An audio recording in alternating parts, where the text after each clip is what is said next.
Mitigación de riesgos de heladas. Para controlar heladas o para minimizar sus efectos, existen diversas técnicas cuyo éxito dependerá que sean aplicadas correctamente y en el momento oportuno. No existe el método perfecto para controlar las heladas, dado que en alguna situación su capacidad puede ser excedida frente a alguna helada en particular. Los métodos de control de heladas pueden ser clasificados como sistemas de control pasivos y sistemas de control activos. A continuación, explicaremos cada uno de ellos. Sistemas de control pasivos. Corresponden a aquellas prácticas más bien de tipo preventivo que se establecen antes que ocurran las heladas. Van desde el análisis de la ubicación del predio o cultivo hasta manejos culturales del suelo. Son métodos que se implementan con anterioridad a las noches de heladas. Generalmente son de menor costo que los llamados métodos activos y en varios casos sus beneficios son suficientes como para eliminar la necesidad de usar equipos y así tener protección activa. Los principales métodos de control pasivo son selección del sitio, selección de variedades, Mojamiento del suelo. evitar la remoción del suelo entre hileras en el caso de viñedos y frutales, remover vegetación de cobertura, uso de cubiertas, uso de barreras. También existen otros métodos de protección pasiva que requieren de un mayor estudio y que se indican a continuación. Manejo nutricional del predio, poda adecuada, recubrimiento de troncos, control químico. Existen varios productos que señalan que pueden generar mayor resistencia en las plantas o bien forman una cubierta sobre la planta, en teoría reduciendo su tasa de enfriamiento.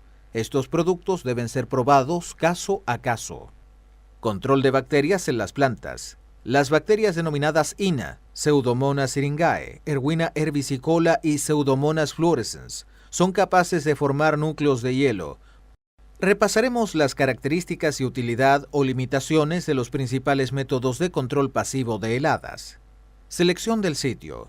Estos dos aspectos, si bien parecen conocidos, son importantes y no siempre considerados.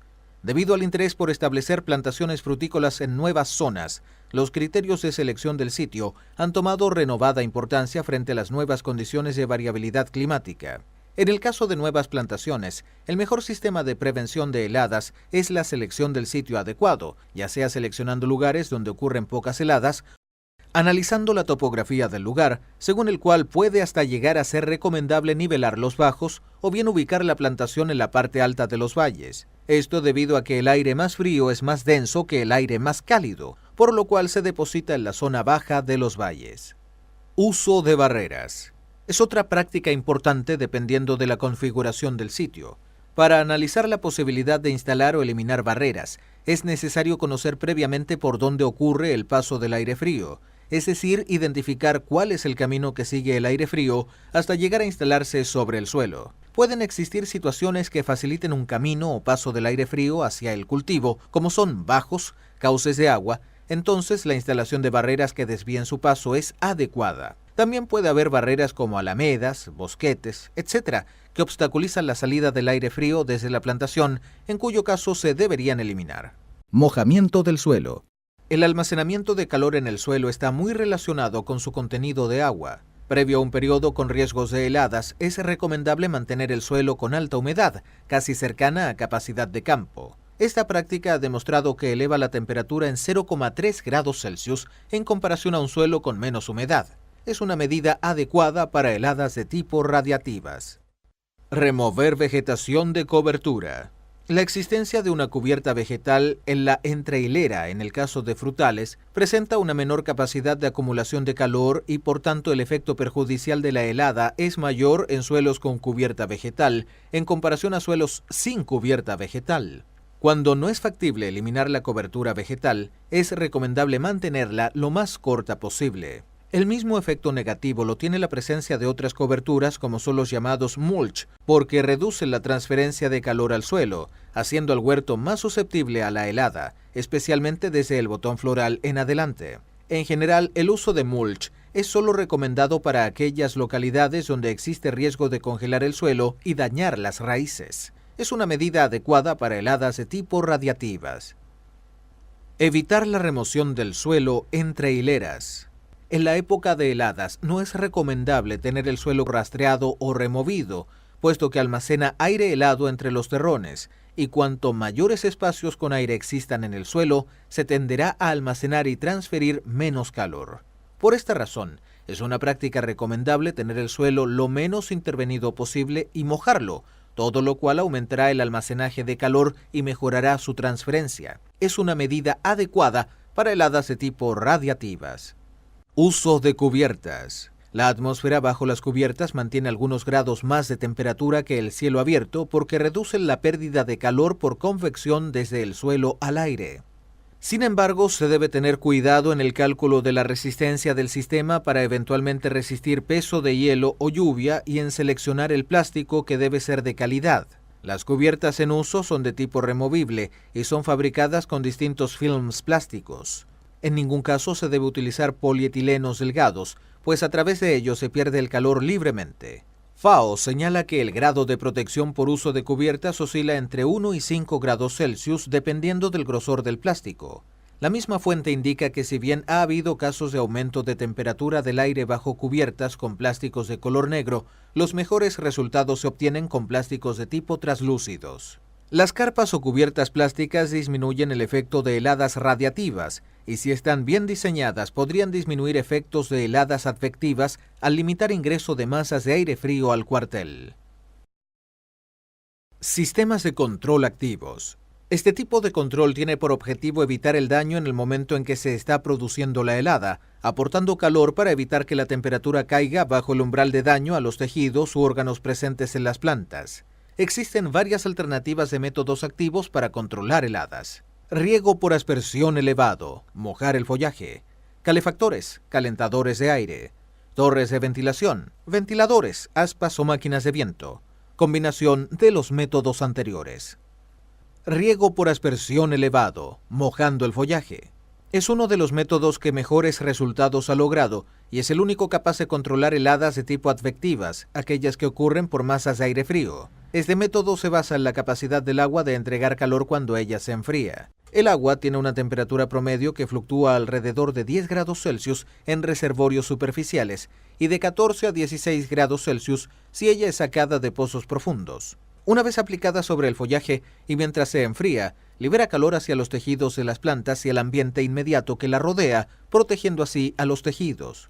Este es el sistema más eficiente a bajas temperaturas, protegiendo hasta -5 o -7 grados Celsius. Sin embargo, se debe considerar que mientras dura la helada, debe mojarse el follaje. En varias zonas de Chile hay heladas que duran sobre las 4 horas.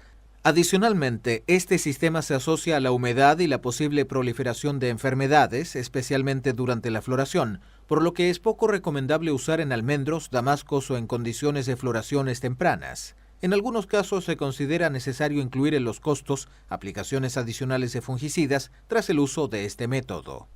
En heladas extremas, la quebradura de ramas por acción del peso del hielo sobre el follaje puede provocar pérdidas importantes. Es un sistema adecuado para heladas de tipo radiativa y advectiva. Calefactores. Este método se basa en entregar mayor temperatura al aire para reemplazar la pérdida, bajo el concepto que si se agrega suficiente calor para nivelar con la pérdida de energía, entonces la temperatura no caerá a niveles de causar daño. Los equipos más comunes son aquellos que calientan el aire con fuego abierto, ya sea por quemadores o sistemas similares. Sin embargo, los sistemas utilizados para calentar aire son generalmente poco eficientes porque la mayor parte del calor se va al aire, subiendo al igual que el calor del suelo. En general, entrega mejores resultados usar calentadores más pequeños y en mayor cantidad porque se pueden ubicar en zonas donde se mantenga el calor en la atmósfera del huerto. Para ello, los calentadores deberían distribuirse de manera uniforme y en mayor cantidad de los bordes y en los puntos bajos del sitio a controlar. En equipos bien diseñados y correctamente distribuidos, se logran aumentos de temperatura de 5 a 7 grados Celsius, a costa de mantenerlos encendidos durante largo tiempo sin interrupción. Su aplicación es apta para heladas de tipo radiativa, pero cuando hay viento, los calentadores no dan suficiente protección. Existen calentadores de aire móviles que son de bajo costo. Sin embargo, su aplicación requiere bastante trabajo. Su aplicación, donde logre eficiencia, es apta para heladas de tipo radiativas. Torres de ventilación. Se basan en impulsar masas de aire para mezclar el aire caliente que ha subido del suelo con el aire frío cercano a los árboles o parras. Sin embargo, la altura de trabajo debe considerar qué tan alta ocurre la capa de inversión térmica. Antes de instalar las torres, se debe conocer si ocurre un diferencial de al menos 1,5 grados Celsius entre los 2 y los 10 metros de altura. Las torres de ventilación son aptas solo para heladas radiativas, pero al ser combinada con emisión de calor, protege heladas más severas y también de las heladas advectivas hasta menos 3 grados Celsius. No se recomienda su uso en zonas ventosas sobre 8 km por hora o cuando se presenten heladas extremas, pues los equipos se pueden dañar si se forma hielo en las aspas. Si bien son equipos de alto costo inicial, tienen el menor costo operacional entre los métodos activos de control de heladas. Aplicación de humo. Es un método de control de heladas del cual se habla mucho. Sin embargo, diversas investigaciones han demostrado que su efecto real es prácticamente nulo. No es recomendable porque atenta contra el medio ambiente y puede causar accidentes.